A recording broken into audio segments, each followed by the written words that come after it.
निस्तब्ध जंगल के दरमियान पहाड़ के किनारे एक निहायत मुफलिस गरीब और बेसहारा शख्स बैठा था। रोते रोते उसने पत्थर उठाकर अपने ही मुंह के 32 दांत तोड़ डाले थे, लेकिन उसने अपने 32 दांत खुद क्यों तोड़े? वह कौन शख्स था? वह थे नबी करीम सल्लल्लाहु अलैहि वसल्लम के एक दीवाना आशिक, एक मुफलिस और बेसहारा बंदा। उनका नाम था उवैस करनी रहमतुल्लाह अलैहि। नबी करीम के ऐसे आशिक कि जिन्होंने कभी अपनी आंखों से नबी करीम को देखा नहीं, मगर अपने दिल में आपकी हर तकलीफ को महसूस करते थे। वह निहायत गरीब थे। दुनिया में उनकी एक बूढ़ी नाबीना मां के सिवा कोई न था। वह सारा दिन जंगल में ऊंट और बकरियां चराते और आहिस्ता आहिस्ता अल्लाह के जिक्र में मशगूल रहते। एक दिन हजरत उवैस करनी रहमतुल्लाह अलैहि पहाड़ के सुनसान किनारे बकरियां चरा रहे थे कि अचानक देखा चंद लोग दूर से बहुत तेजी और घबराहट के आलम में दौड़ते चले जा रहे हैं। किसी के चेहरे पर बेचैनी थी, किसी की आंखों में आंसू। यह देखकर हजरत उवैस करनी रहमतुल्लाह अलैहि को शक हुआ। वह भी उस तरफ बढ़ने लगे। कुछ देर में उनसे मुलाकात हुई। वह नबी करीम सल्लल्लाहु अलैहि वसल्लम के सहाबा थे। हजरत उवैस करनी रहमतुल्लाह अलैहि ने सलाम करके पूछा, ऐ मेरे भाइयों, आप लोग इस कदर घबराहट में क्यों जा रहे हैं? क्या हुआ है? कहां इस तरह दौड़े चले जा रहे हैं? वह रोते हुए बोले, क्या आपने नहीं सुना? रहमतुल लिल आलमीन हजरत मोहम्मद सल्लल्लाहु अलैहि वसल्लम को बेईमान काफिरों ने जख्मी कर दिया है। उहद के मैदान में आज रसूलुल्लाह जख्मी हो गए। जंगे उहद में दुश्मन के वार से आपका एक मुबारक दांत शहीद हो गया। हमारे प्यारे नबी का दांत मुबारक शहीद हो गया। यह खबर सुनकर हम ठहर न सके, इसीलिए उन्हें देखने जा रहे हैं। यह कहकर वह आगे रवाना हो गए। यह सुनते ही हजरत उवैस करनी रहमतुल्लाह अलैहि साकित रह गए। उनकी आंखों से आंसू बहने लगे। वह बर्दाश्त न कर सके, वहीं बैठकर झारो कतार रोने लगे और कहने लगे, या अल्लाह, मेरे नबी का दांत टूट गया और मैं यहां सलामत दांतों के साथ जिंदा हूं। ए अल्लाह, मेरे जान से प्यारे नबी को जख्मी किया गया, उनका दांत तोड़ दिया गया। मैं यह दर्द कैसे बर्दाश्त करूं? ए अल्लाह, मुझे एक बार अपने दिल के नबी को देखने की तौफीक अता फरमा। फिर वह मजीद ताखीर न कर सके। बकरियां लेकर घर की तरफ रवाना हुए। सुनसान जंगल में एक छोटी सी झोंपड़ी में उनकी बूढ़ी मां और हजरत उवैस करनी रहमतुल्लाह अलैहि रहते थे। घर पहुंचकर उन्होंने मां से कहा, अम्मा जान, मुझे एक बार इजाजत दे दीजिए, मैं अपने प्यारे नबी को देखने जाना चाहता हूं। जंगे उहद में काफिरों ने उनका दांत मुबारक तोड़ दिया है। मैं यह तकलीफ बर्दाश्त नहीं कर पा रहा। मगर उनकी नाबीना बूढ़ी मां ने हाथ बढ़ाकर बेटे का चेहरा छुआ और कहा, बेटा उवैस, मैं तो अंधी हूं, कुछ देख नहीं सकती। अगर तुम चले जाओगे तो मैं कैसे अकेली रहूंगी? तुम जल्दी वापस आने की कोशिश करना, क्योंकि मैं अकेली कुछ भी नहीं कर सकती। यह सुनकर उवैस करनी साकित रह गए। दिल के अंदर तूफान बरपा हो गया। एक तरफ जख्मी चेहरा ए रसूल, दूसरी तरफ अंधी मां के कांपते हाथ। उन्हें वह फरमान याद आया, मां के कदमों तले जन्नत है। उन्होंने खुद से सवाल किया, क्या मैं अपनी मां को तकलीफ देकर जन्नत चाहूंगा? उन्होंने सर झुका लिया, मां के सामने कुछ न कहा। रात गहरी हुई, चांदनी पहाड़ के किनारे फैल गई। हजरत उवैस करनी आहिस्ता आहिस्ता जंगल की तरफ चले गए। हाथ में एक पत्थर उठाया, आंखों में आंसू लेकर आहिस्ता बोले, या रसूलुल्लाह, मैं आपकी तकलीफ बर्दाश्त नहीं कर सकता। फिर अपने हाथ से एक दांत तोड़ दिया। खून बहने लगा, मगर वह कहते रहे, लेकिन कौन सा दांत टूटा था? सामने वाला, दाएं या बाएं? कहीं मैंने गलत दांत तो नहीं तोड़ दिया? यह सोचकर फिर रोने लगे। मेरे प्यारे नबी किस तकलीफ में होंगे। और एक और दांत तोड़ दिया। फिर सोचा, नहीं, शायद यह भी नहीं। इसी तरह एक एक करके 32 के 32 दांत तोड़ डाले। जमीन खून से तर हो गई, मगर उनके लिए यह दर्द कुछ भी न था, क्योंकि उनका दिल नबी के दर्द में जल रहा था। आखिरी दांत तोड़ने के बाद कहा, ऐ अल्लाह, अगर मेरे नबी का एक दांत शहीद हुआ है तो मेरे मुंह में एक दांत भी क्यों बाकी रहे? मेरे मुंह में दांत रखकर क्या फायदा? वह नबी के सच्चे आशिक थे। वह नबी से इस कदर मोहब्बत करते थे कि दूर रहकर भी नबी उन्हें पहचानते थे। फिर वह टूटे हुए दांतों के साथ वापस अपने घर लौट आए, मगर अपनी बूढ़ी नाबीना मां को कुछ महसूस न होने दिया। अगले दिन इधर नबी करीम सल्लल्लाहु अलैहि वसल्लम अपने हुजरे में बीमारी की हालत में तशरीफ फरमा थे। उस वक्त अचानक हजरत जिब्राइल अलैहिस्सलाम हाजिर हुए और अर्ज किया, या रसूलुल्लाह, आप हुक्म फरमाएं। जिस तरह आपको खून आलूद किया गया, जिस तरह आपको जख्मी किया गया, यह मंजर देखकर तमाम फरिश्ते, तमाम पहाड़, जानवर और परिंदे झारो कतार रो रहे हैं। अगर आप एक बार हुक्म दे दें तो उन काफिरों को तबाह व बर्बाद कर दिया जाएगा।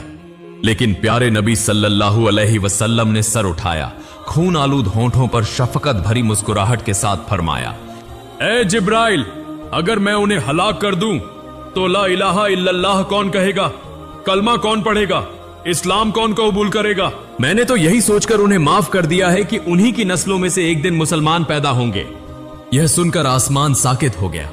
कैसी रहमत, कैसी शफकत, खुद खून में डूबे हुए फिर भी अपनी उम्मत के लिए मगफिरत की दुआ करने वाले।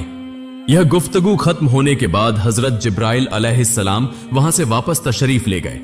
वाकई हमारे नबी सल्लल्लाहु अलैहि वसल्लम कितने मेहरबान, कितने बाकरदार थे। वह दुश्मनों को भी माफ कर देते थे। लेकिन हजरत मोहम्मद सल्लल्लाहु अलैहि वसल्लम जानते थे कि उनका एक सच्चा दीवाना आशिक है जिसका नाम हजरत उवैस करनी है। इस वाकये के बहुत दिन बाद काफी वक्त गुजर गया। एक दिन रसूल पाक सल्लल्लाहु अलैहि वसल्लम सहाबा के साथ गुफ्तगू फरमा रहे थे कि अचानक फरमाया, यमन में एक शख्स है, वह अपनी मां की खिदमत में मशगूल है। अगर तुम उसे पाओ तो उससे दुआ करवाना। मेरी उम्मत में एक ऐसा शख्स है जिसकी शफाअत और दुआ के सबब अल्लाह ताला कबीला ए मुजर की बकरियों के जितने बाल हैं उन बालों के बराबर लोगों को कयामत के दिन माफ फरमा देगा। यह सुनते ही सहाबा हैरान रह गए और अर्ज किया, या रसूलुल्लाह, वह खुश नसीब कौन है? उसका नाम क्या है? उसकी पहचान क्या है? रसूल पाक सल्लल्लाहु अलैहि वसल्लम ने फरमाया, उसका नाम उवैस करनी है, वह मेरा दीवाना आशिक है। सहाबा किराम ने अर्ज किया, या रसूलुल्लाह, हमने तो इस नाम के किसी शख्स को आपकी खिदमत में आते नहीं देखा, क्या आप उन्हें जानते हैं? आप सल्लल्लाहु अलैहि वसल्लम ने फरमाया, मैं उसे जरूर जानता हूं, लेकिन आज तक मेरी उससे बिलमुशाफा मुलाकात नहीं हुई। यह सुनकर सहाबा किराम हैरत में डूब गए और उन्हें तलाश करने के लिए बेचैन हो गए। उन्होंने अर्ज किया, या रसूलुल्लाह, आप अपना लिबास यानी जुब्बा मुबारक किसे अता फरमाएंगे? रसूलुल्लाह सल्लल्लाहु अलैहि वसल्लम ने फरमाया, उवैस करनी को। फिर आप सल्लल्लाहु अलैहि वसल्लम ने हजरत उमर रजी अल्लाहु अन्हु को उवैस करनी के बारे में तमाम निशानियां बता दी। लेकिन रसूल पाक सल्लल्लाहु अलैहि वसल्लम की जाहिरी हयात मुबारका में किसी को उनका सुराग न मिला। कई साल गुजर गए। फिर हजरत उमर रजी अल्लाहु अन्हु हजरत अली रजी अल्लाहु अन्हु को साथ लेकर उवैस करनी रहमतुल्लाह अलैहि की तलाश में कूफा की तरफ रवाना हुए। आखिरकार वह कूफा की एक मस्जिद में पहुंचे। फिर हजरत उमर रजी अल्लाहु अन्हु ने मस्जिद कूफा में मौजूद तमाम नमाजियों से फरमाया, ए अहले कूफा, मैं तुमसे एक खास बात दरियाफ्त करने आया हूं। उन्होंने अर्ज किया, या अमीरुल मोमिनीन, आप इत्मीनान से फरमाएं, आप क्या खबर मालूम करना चाहते हैं? हजरत उमर रजी अल्लाहु अन्हु ने फरमाया, क्या तुम में से कोई उवैस करनी नाम के शख्स को जानता है? नमाजियों में से चंद लोगों ने कहा, हुजूर, हम उवैस करनी नाम के किसी शख्स को नहीं जानते। फिर हजरत उमर रजी अल्लाहु अन्हु ने दोबारा पूछा, क्या तुम में करन इलाके का कोई शख्स मौजूद है? अगर है तो मेहरबानी करके बताए। यह सुनकर एक शख्स खड़ा हो गया। हजरत उमर रजी अल्लाहु अन्हु ने उससे पूछा, क्या आप उवैस करनी नाम के किसी शख्स को जानते हैं? उसने अर्ज किया, या अमीरुल मोमिनीन, मैं जिस उवैस करनी को जानता हूं वह तो एक दीवाना है, निहायत मुफलिस और गरीब, फटे पुराने कपड़े पहनता है, जंगल में रहता है और ऊंट चराता फिरता है, दिन के आखिर में सिर्फ एक सूखी रोटी खाता है। वह बहुत अजीब आदमी है। लोग जब हंसते हैं तो वह रोता है और जब लोग रोते हैं तो वह हंसने लगता है। मेरा ख्याल है आप जिसे तलाश कर रहे हैं शायद वही शख्स हो। यह बात सुनकर हजरत उमर रजी अल्लाहु अन्हु उस शख्स को साथ लेकर उवैस करनी रहमतुल्लाह अलैहि की तलाश में निकल पड़े। चलते चलते बहुत सा रास्ता तय किया। आखिरकार जंगल के रास्ते दूर तक तलाश करने के बाद वह एक मैदान में पहुंचे। दूर से देखा कि एक चरवाहा ऊंट और बकरियां चरा रहा है। हजरत उमर रजी अल्लाहु अन्हु आहिस्ता आहिस्ता उस शख्स के करीब गए और फरमाया, ए भाई, क्या आपने उवैस करनी नाम के किसी शख्स को देखा है? चरवाहे ने कहा, आप लोग कौन हैं और कहां से आए हैं? मैं आपको पहचान नहीं सका, बराहे करम अपना तारुफ बताइए। हजरत उमर रजी अल्लाहु अन्हु ने फरमाया, हम रसूल करीम सल्लल्लाहु अलैहि वसल्लम के सहाबा हैं। हम उवैस करनी नाम के शख्स की तलाश में यहां आए हैं। अगर आपने उन्हें देखा हो तो हमें उनका पता बताइए। हजरत उमर रजी अल्लाहु अन्हु का तारुफ सुनकर चरवाहे ने कहा, आप जरा जंगल के अंदर और आगे चले जाएं। वहां आपको बेलबूटों से बनी हुई एक झोपड़ी नजर आएगी। उवैस करनी वहीं रहते हैं। यह सुनकर हजरत उमर रजी अल्लाहु अन्हु दोबारा उवैस करनी की तलाश में रवाना हुए। काफी देर तक पैदल चलने के बाद आखिरकार जंगल के अंदर एक दरख्त के नीचे एक शख्स को देखा जो नमाज में मशगूल था। हजरत उमर रजी अल्लाहु अन्हु करीब जाकर देखने लगे। उस शख्स के कपड़े और जिस्मानी हालत ऐसी थी कि देखने वाला उसे दीवाना समझता। हजरत उमर रजी अल्लाहु अन्हु उसकी नमाज खत्म होने तक एक दरख्त की आड़ में खड़े रहे। जब उस शख्स ने नमाज मुकम्मल कर ली तो हजरत उमर रजी अल्लाहु अन्हु और हजरत अली रजी अल्लाहु अन्हु ने उसे सलाम किया और उसने भी उनके सलाम का जवाब दिया।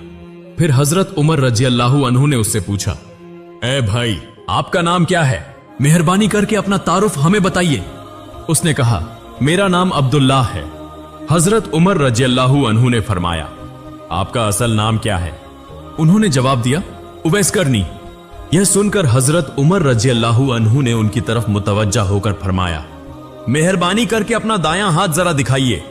उन्होंने अपना दायां हाथ खोलकर दिखाया। हजरत उमर रजी अल्लाहु अन्हु ने उनकी हथेली की तरफ गौर से देखा तो वहां एक सफेद निशान मौजूद था। वही निशान जिसका जिक्र खुद नबी करीम सल्लल्लाहु अलैहि वसल्लम फरमा चुके थे। हथेली में सफेद निशान देखते ही हजरत उमर रजी अल्लाहु अन्हु ने अल्लाह ताला के हुजूर शुक्र अदा किया, क्योंकि रसूल पाक सल्लल्लाहु अलैहि वसल्लम ने जो अलामात बयान फरमाई थीं, उनमें से एक यह भी थी कि उवैस करनी की हथेली में सफेद निशान होगा। फिर हजरत उमर रजी अल्लाहु अन्हु ने उनकी तरफ इशारा करके फरमाया, आप ही वह उवैस करनी हैं जिन्हें हम मुद्दत से तलाश कर रहे हैं, जिनका जिक्र खुद रसूलुल्लाह सल्लल्लाहु अलैहि वसल्लम फरमा गए हैं। यह सुनकर उन्होंने कहा, शायद आप लोगों को कहीं गलती लग रही है। मैं तो एक चरवाहा हूं और दीवानों की तरह मुसाफिर बनकर फिरता रहता हूं। मैं कैसे एक मकबूल शख्स हो सकता हूं? फिर उन्होंने कहा, बहरहाल आप लोग कौन हैं और क्यों यहां आए हैं? मेरे सामने सब कुछ वाजह कीजिए। तब हजरत उमर रजी अल्लाहु अन्हु और हजरत अली रजी अल्लाहु अन्हु ने अपना तारुफ करवाते हुए फरमाया, हम आपके पास रसूल पाक सल्लल्लाहु अलैहि वसल्लम की तरफ से सलाम लेकर आए हैं और हुजूर का पहना हुआ जुब्बा मुबारक भी साथ लाए हैं। इसके अलावा हमारे आने का एक और मकसद यह है कि आप नबी करीम सल्लल्लाहु अलैहि वसल्लम की गुनाहगार उम्मत के लिए दुआ फरमाएं, क्योंकि खुद नबी करीम सल्लल्लाहु अलैहि वसल्लम ने हमें इस बारे में हुक्म फरमाया था। यह सुनकर उवैस करनी रहमतुल्लाह अलैहि ने फरमाया, दुआ के लिए आप लोग मुझसे ज्यादा हकदार हैं, क्योंकि अल्लाह के नजदीक उसके रसूल के ज्यादा महबूब तो आप हैं। अब जरा गहराई से गौर कीजिए। हजरत उमर रजी अल्लाहु अन्हु ने फरमाया, हम यकीन के साथ कहते हैं कि आप ही वह शख्सियत हैं। बराह करम हमारी यह दरख्वास्त कबूल फरमाएं। फिर उवैस करनी रहमतुल्लाह अलैहि ने पूछा, क्या आप वाकई नबी करीम सल्लल्लाहु अलैहि वसल्लम का जुब्बा मुबारक लाए हैं? हजरत उमर रजी अल्लाहु अन्हु ने फरमाया, जी हां, रसूलुल्लाह सल्लल्लाहु अलैहि वसल्लम ने आपके लिए अपना जुब्बा अता फरमाया था, हम वही जुब्बा मुबारक लेकर आए हैं। उन्होंने कहा, कहां है नबी करीम का जुब्बा मुबारक? मुझे दीजिए, मैं उसे अपने दिल, आंखों और चेहरे से लगाकर अपने दिल को ठंडक पहुंचा लूं। फिर हजरत उमर रजी अल्लाहु अन्हु ने नबी करीम सल्लल्लाहु अलैहि वसल्लम का जुब्बा मुबारक उवैस करनी रहमतुल्लाह अलैहि के हाथ में दे दिया। जुब्बा मुबारक हाथ में आते ही उन्होंने उसे बोसा दिया। फिर कुछ फासले पर जाकर उसे हाथ में थामे अल्लाह ताला के हुजूर दुआ की, ऐ अल्लाह, तेरे महबूब रसूल ने अपना जुब्बा मुझे अता फरमाया है। जब तक तू उनकी उम्मत के गुनाह माफ नहीं फरमाएगा, मैं यह जुब्बा मुबारक नहीं पहनूंगा। उसी लम्हे गैब से एक आवाज आई, ऐ उवैस करनी, तुम्हारी खातिर कुछ लोगों को माफ किया जाएगा। यह सुनकर उन्होंने दोबारा अर्ज किया, ऐ अल्लाह, जब तक तू मेरे प्यारे रसूल की पूरी उम्मत को माफ नहीं फरमाएगा, मैं यह जुब्बा मुबारक नहीं पहनूंगा। अभी यह बात खत्म ही हुई थी कि फिर गैब से आवाज आई, ऐ उवैस, ठीक है, तुम फिक्र न करो, तुम्हारे वसीले से कई हजार लोगों को बख्श दिया जाएगा। फिर उन्होंने जुब्बा मुबारक पहन लिया और नमाज के लिए खड़े हो गए। 2 रकात नमाज अदा करने के बाद सजदे में गिर पड़े। सजदे में वह कुछ आहिस्ता आहिस्ता पढ़ रहे थे। काफी देर गुजर गई मगर वह सजदे से सर न उठा रहे थे। यह देखकर हजरत उमर रजी अल्लाहु अन्हु ने उन्हें पुकारा। आवाज देने के कुछ देर बाद उन्होंने सजदे से सर उठाया और बैठ गए और रोते हुए कहा, आपने मुझे क्यों पुकारा? मेरा ध्यान क्यों तोड़ा? मैं तो अल्लाह ताला से हम कलाम था और नबी करीम सल्लल्लाहु अलैहि वसल्लम की गुनाहगार उम्मत के लिए बार बार सिफारिश कर रहा था। मेरी सिफारिश पर अल्लाह ताला ने कबीला ए बनी मुजर की जितनी बकरियां हैं, उनके बालों की तादाद के बराबर नबी करीम की गुनाहगार उम्मत को जहन्नम से निजात देने का वादा फरमाया है। अगर आप मुझे न पुकारते तो मैं उस वक्त तक सजदे से सर न उठाता जब तक अल्लाह ताला नबी करीम सल्लल्लाहु अलैहि वसल्लम की तमाम उम्मत की बख्शिश का वादा न फरमा लेता। फिर हजरत उमर रजियल्लाहु अन्हु और हजरत अली रजियल्लाहु अन्हु ने उनसे रुखसत की इजाजत चाही। हजरत उवैस करनी रहमतुल्लाह अलैहि ने उन्हें इजाजत दी और रोते हुए जंगल की तरफ चले गए, जबकि हजरत उमर और हजरत अली रजियल्लाहु अन्हुमा मदीना की तरफ रवाना हो गए।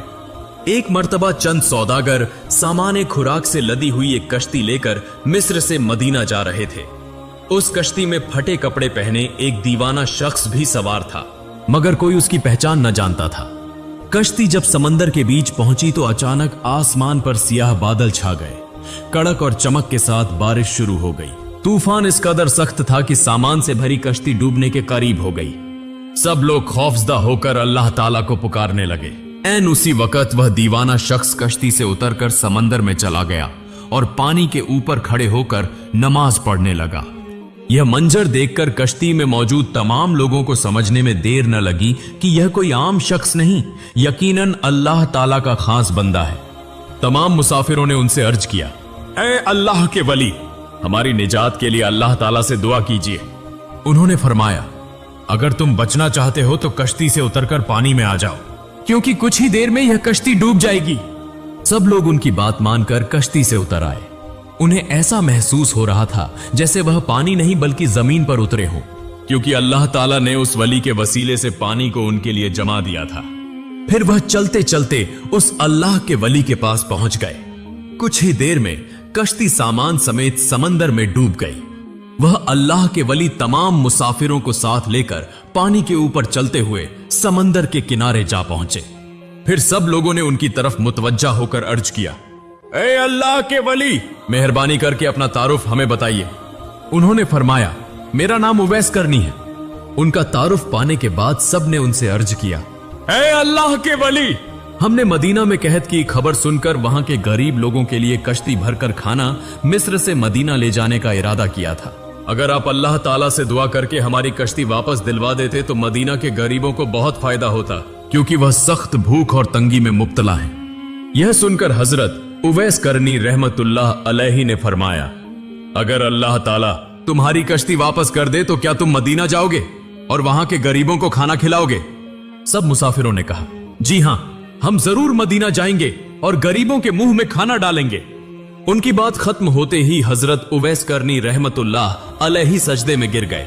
2 रकात नमाज अदा की और काफी देर तक अल्लाह ताला से दुआ करते रहे। फिर उनकी तरफ मुतवज्जा होकर फरमाया, समंदर की तरफ देखो, अल्लाह ताला ने तुम्हारी कश्ती सामान समेत वापस कर दी है। हजरत उवैस करनी रहमतुल्लाह अलैहि की बात सुनकर उन्होंने समंदर की तरफ देखा तो वाकई उनकी कश्ती सामान समेत समंदर की तह से उभर कर ऊपर आ चुकी थी। कश्ती को सही सलामत देखकर सबने अल्लाह ताला का शुक्र अदा किया। फिर वह हजरत उवैस करनी रहमतुल्लाह अलैहि का शुक्रिया अदा करने के लिए पीछे मुड़े, मगर पीछे देखते ही उन्हें वह नजर न आए। वह हवा के साथ गायब हो चुके थे। इसके बाद हजरत उवैस करनी रहमतुल्लाह अलैहि से दोबारा किसी की मुलाकात हुई या नहीं, इस बारे में तारीख में कोई वाजह रिवायत नहीं मिलती। ऐ प्यारे नाजरीन, एक लम्हा सोचिए, हजरत उवैस करनी रहमतुल्लाह अलैहि कभी मदीना न जा सके। उन्होंने कभी अपनी आंखों से नबी करीम सल्लल्लाहु अलैहि वसल्लम को न देखा, मगर उनका दिल नबी की मोहब्बत से लबरेज था। उनकी मोहब्बत ऐसी थी कि अर्श तक को हिला देती थी। हम कितनी आसानी से कह देते हैं हम नबी से मोहब्बत करते हैं, लेकिन नबी की एक सुन्नत पर अमल करने के लिए हम कितने बहाने ढूंढते हैं। और उवैस, उन्होंने देखे बगैर मोहब्बत की, पाए बगैर अपनी जिंदगी कुर्बान कर दी, क्योंकि रहमत वाले नबी सल्लल्लाहु अलैहि वसल्लम खुद फरमा गए थे, अगर तुम उसे पाओ तो उससे दुआ करवाना। यही उनका मकाम था। उवैस अल करनी ने हमें सिखा दिया कि मोहब्बत सिर्फ आंखों से देखने का नाम नहीं, मोहब्बत दिल से महसूस करने का नाम है। मोहब्बत अपने मुफाद को भुला देने का नाम है। मोहब्बत यह है कि मां की खिदमत को कभी नबी की मोहब्बत से कम न समझा जाए। आज सवाल हमारे लिए है, क्या हम ऐसे आशिक बन सके हैं? क्या हमने नबी की एक सुन्नत की हिफाजत के लिए कुछ कुर्बानी दी है? क्या हम कभी मां के कदमों में बैठकर रोए हैं? ए अल्लाह, हमें भी हजरत उवैस करनी रहमतुल्लाह अलैहि जैसा सच्चा आशिक बना दे। हमें भी ऐसी मोहब्बत अता फरमा। अल्लाह रब्बुल आलमीन हम सबको इसकी तौफीक अता फरमाए। आमीन।